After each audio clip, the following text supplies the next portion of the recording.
बृहस्पति स्मृति में एक श्लोक है, आदरेण यथा स्तौति धनवंतम धनेच्छया तथा चेद विश्वकर्तारम को न मुच्येत बंधनात्। अर्थात धन की इच्छा से मनुष्य जैसे आदर और विवेक से धनवान की सेवा स्तुति करता है, वैसे ही ईश्वर प्राप्ति की इच्छा से विश्व रचयिता भगवान की सेवा करे तो जन्म मृत्यु के बंधन से छूट जाए। श्री भर्तृहरि ने एक प्रसंग में कहा है, न रम्यम नारम्यम प्रकृति गुणतो वस्तु किमपि। अर्थात जगत में कोई भी वस्तु ऐसी नहीं है जो स्वभाव से ही अच्छी या बुरी हो। अच्छी बुरी वस्तु बनती है उसके उपयोग के अनुसार। अणुशक्ति से लोक सुख के कार्य भी हो सकते हैं और अणुबम से निरीह लाखों प्राणी मारे भी जाते हैं। सांप दूध पीता है तो उससे जहर पैदा होता है और वह मनुष्यों के प्राण हरता है। वही दूध एक बालक को पिलाया जाए तो उससे बालक के शरीर का गठन होता है। इसी प्रकार धन स्वभाव से बुरा नहीं है, उसका दुरुपयोग ही उसे बुरा बनाता है और उसी से मनुष्य का अधःपतन होता है। यदि सदुपयोग होता है तो उससे मनुष्य की उन्नति होती है।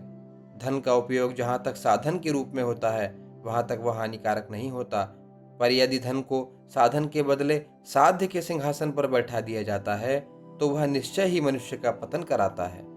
यह बात तो सर्वसम्मत है कि मनुष्य जीवन का ध्येय भगवत प्राप्ति है, क्योंकि दूसरे किसी भी शरीर में भगवत प्राप्ति की योग्यता नहीं है, जबकि विषय सुख तो 84 लाख योनियों में अपने आप मिल जाता है। अतएव भगवत प्राप्ति को ही जीवन का ध्येय मानकर जीवन निर्वाह के साधन के तौर पर न्याय और धर्म के अनुसार धन कमाना बुरा नहीं है, वरन कमाना अत्यंत आवश्यक है। पहले भी और आज भी धन के बिना जीवन निर्वाह नहीं हो सकता। इसी से अर्थ को भी एक पुरुषार्थ बताया गया है। जो मनुष्य अपना निर्वाह भी नहीं कर सकता वह दूसरों की सहायता कैसे कर सकता है। अपना निर्वाह करते हुए दूसरे की सहायता करना यह भी जीवन का एक बड़ा लाभ है। एक श्लोक है, भिक्षुका नैव भिक्षन्ति बोधयन्ति गृहे गृहे दीयताम दीयताम लोका अदातुः फलमीदृशम। भावार्थ यह है कि भीख मांगने वाले भीख नहीं मांगते, वे तो घर घर यही शिक्षा देते हैं कि भाई दान करो दान करो।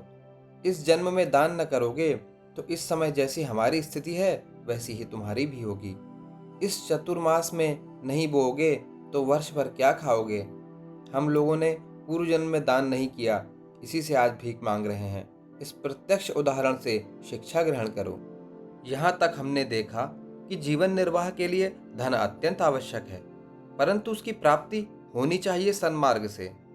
धन की प्राप्ति सन्मार्ग से ही क्यों करनी चाहिए, यह विषय विशेष विचारणीय है। जिस किसी प्रकार से प्राप्त किया हुआ धन क्या धन नहीं है? बैंक में उसका ब्याज भी उतना ही मिलता है जितना न्यायोपार्जित धन का। व्यवहार में वह धन न्यायोपार्जित धन से जरा भी कम काम नहीं देता। उत्तर में निवेदन है कि ये विचार केवल स्थूल दृष्टि के हैं, इनमें सूक्ष्म विचार और दूरदर्शिता नहीं है।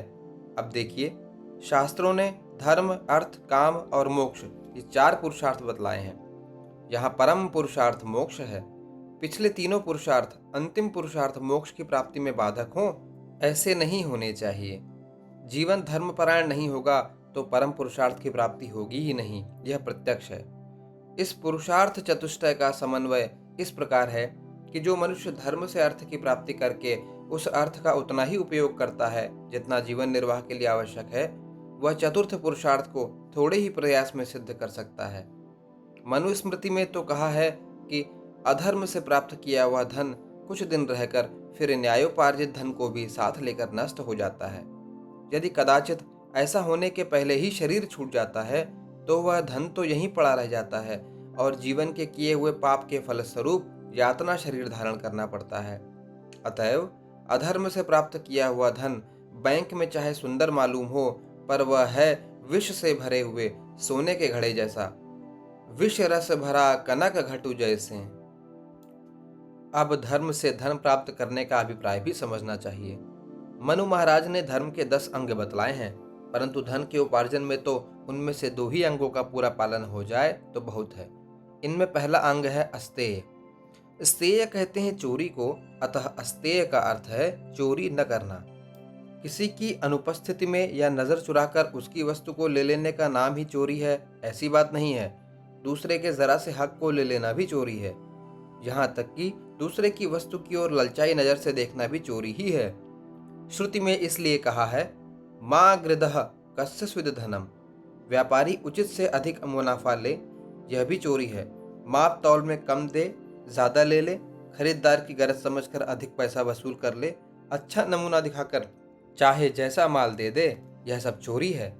बलवान राजा उचित से अधिक कर वसूल करे और इसके लिए प्रजा को सताए, यह भी एक प्रकार की डकैती है।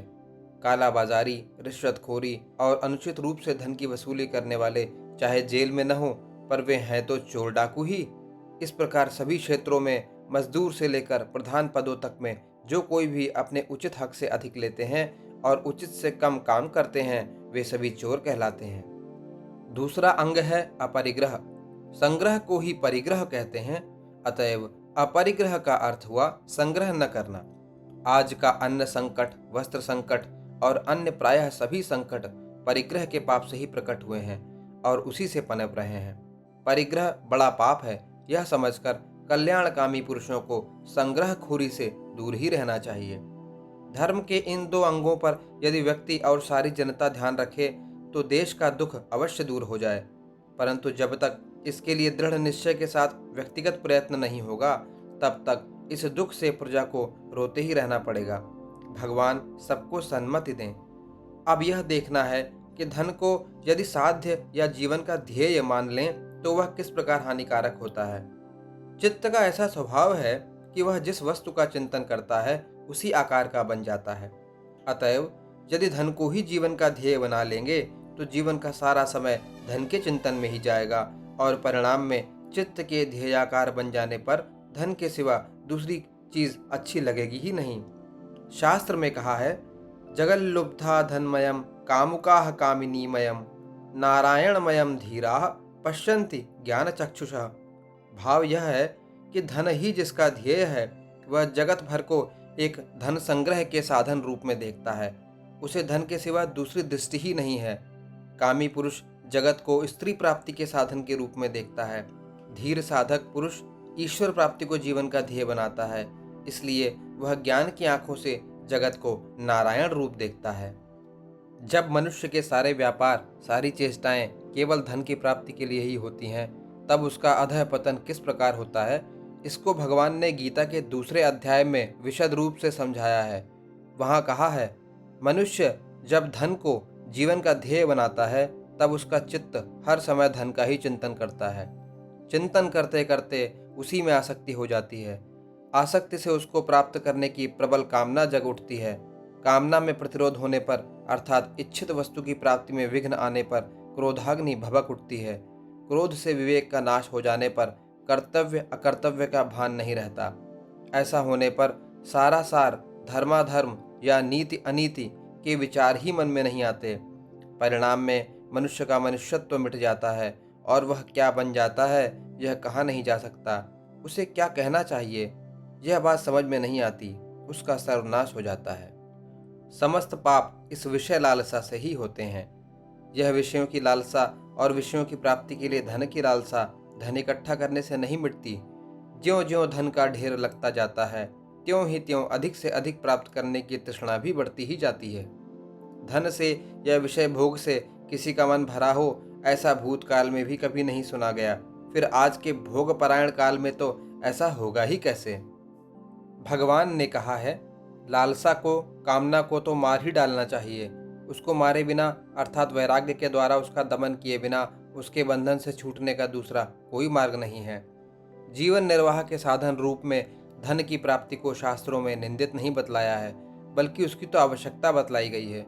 शास्त्रों ने तो निंदा की है धन को ही जीवन का ध्येय बना लेने की और उसकी अनर्गल लालसा की, पर जिसकी बुद्धि सार असार का निश्चय करने में समर्थ नहीं रह गई है, उसका ध्यान शास्त्रों की चेतावनी की ओर जाना बहुत कठिन है। एक जगह कहा गया है, जनयन्त्यर्जने दुखम तापयन्ति विपत्तिषु मोहयन्ति च संपत्तौ कथामर्थाः सुखावहाः। अर्थात धन के अर्जन में दुख है, विपत्ति काल में युद्ध, राज्य क्रांति, महामारी, अग्नि प्रकोप, बाढ़ तथा भूकंप आदि के समय धन अत्यंत संतापदायक बन जाता है।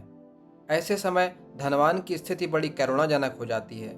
इसी प्रकार जब बहुत अधिक परिमाण में धन इकट्ठा हो जाता है, तब वह मनुष्य की बुद्धि को नष्ट कर देता है, जिससे वह एक उन्मत्त नशेबाज के सदृश आचरण करने लगता है और फलतः भयंकर विपत्तियों में फंस जाता है। ऐसी अवस्था में धन को कब सुख देने वाला समझा जाए? शास्त्रकार कहते हैं, दानम भोगो नाशस्ति स्त्रोगतयो भवन्ति वित्तस्य यो न ददाति न भुंक्ते तस्य तृतीया गतिर्भवति। अर्थात धन की 3 गतियां होती हैं। उत्तम गति है धन का परोपकार, दान, पुण्य आदि में सद्व्यय करना। मध्यम गति है अपने उपयोग में लाना। जो धनी अपने धन का इन 2 प्रकारों से उपयोग नहीं करता, उसके धन की तीसरी गति होती ही है, किसी भी मार्ग से उसके धन का नाश हो जाता है। यहाँ जो धन को अपने उपयोग में व्यय करने की बात कही गई है, यह जरा विशेष विचारणीय है। धन की अधिष्ठात्री देवी हैं श्री लक्ष्मी जी। लक्ष्मी जी भगवान की अर्धांगिनी हैं। भगवान परम पिता हैं, वे सबकी माता हैं। वे यदि अपने घर पधारें तो हम उन्हें अपनी भोग्या न मानकर माता मानें और भगवान की सेवा में लगा दें, यही कर्तव्य है। अर्थात अपने निर्वाह के योग्य धन का अपने लिए उपयोग करें, शेष सारा जनता रूपी जनार्दन की सेवा में लगा देना चाहिए। मनुष्य का जीवन भोगमय न होकर त्यागमय होना चाहिए। धन का उपयोग भोग सामग्री संग्रह करने में नहीं होना चाहिए। मनुष्य एक बेसमझी के कारण ही भोग सामग्री इकट्ठी करता है। मनुष्य मात्र सुख की इच्छा करता है और इसीलिए उसकी सारी प्रवृत्तियां सुख प्राप्ति के लिए ही होती हैं। वह समझता है कि भोग सामग्री का जितना अधिक संग्रह होगा उतना ही सुख अधिक होगा, पर होता है इससे विपरीत। ज्यों ज्यों भोग के साधन बढ़ते जाते हैं, त्यों ही त्यों भोग तृष्णा अधिक से अधिक उग्र बनती जाती है और यह तृष्णा ही संसार में बड़े से बड़ा दुख है। सुख भोगमय जीवन में कदापि नहीं है, सुख है त्यागमय जीवन में। जिस मनुष्य की आवश्यकता जितनी ही थोड़ी है, उतना ही वह अधिक सुखी है। अतः जो मनुष्य सुखी जीवन बिताना चाहता हो, उसे धीरे धीरे अपनी आवश्यकताओं को कम करना चाहिए और संतोष वृत्ति की शिक्षा लेनी चाहिए। भोगी का तो भोग में ही चित्त व्यग्र रहता है, उससे सुख शांति का अनुभव नहीं हो सकता, पर संतोष से चित्त शांत रहता है और उस समय सुख शांति का अनुभव होता है।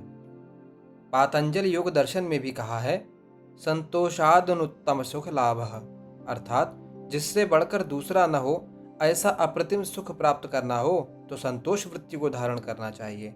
संतोष ही सुख है, यह एक महामंत्र है, इसको सतत स्मरण रखना चाहिए। इस प्रकार हमने देखा कि जीवन निर्वाह के साधन के तौर पर धन कमाना आवश्यक है, परंतु धन की प्राप्ति ही जीवन का ध्येय नहीं बन जाना चाहिए। फिर धन की प्राप्ति भी न्याय और नीति के मार्ग से ही होनी चाहिए। अन्याय और अधर्म से आया हुआ धन नरकों में ले जाता है। साथ ही धन का उपयोग भी भोग सामग्री के संग्रह में नहीं होना चाहिए, अपितु अपने उपयोग के लिए आवश्यक धन के अतिरिक्त शेष धन को परोपकार में लगाना चाहिए। अब जीवन निर्वाह कैसे करें, इसको योग वासिष्ठ के इस एक श्लोक में समझना चाहिए। आहारार्थम कर्म कुर्याद निंद्यम कुर्यादाहारम प्राण संधारणार्थम प्राणाः संधार्यास्तत्व जिज्ञासनार्थम तत्वम जिज्ञास्यम येन भूयो न दुखम। अर्थात शरीर है, इसलिए उसके निर्वाहार्थ न्याय मार्ग से धन कमाना चाहिए। शरीर को बनाए रखने के लिए आवश्यक आहार विहार करना चाहिए। खान पान के लिए जीवन नहीं, पर जीवन के लिए खान पान है। इस सूत्र को याद रखना चाहिए। जीवन को बनाए रखना चाहिए भगवत प्राप्ति के लिए, और भगवत प्राप्ति इसी जीवन में कर लेनी चाहिए, जिससे पुनः गर्भवास का दुख न भोगना पड़े। यह नियम जैसे व्यक्ति के लिए सुख रूप फल देने वाला है, वैसे ही समष्टि के लिए जो व्यक्ति या समाज इसका पालन करेगा उसको दुख नहीं भोगना पड़ेगा। भौतिकवाद का सिद्धांत इससे सर्वथा उल्टा है। वे कहते हैं, तुम अपनी आवश्यकताओं को घटाओ मत, पर उनको प्राप्त करने के लिए प्रयत्न करो।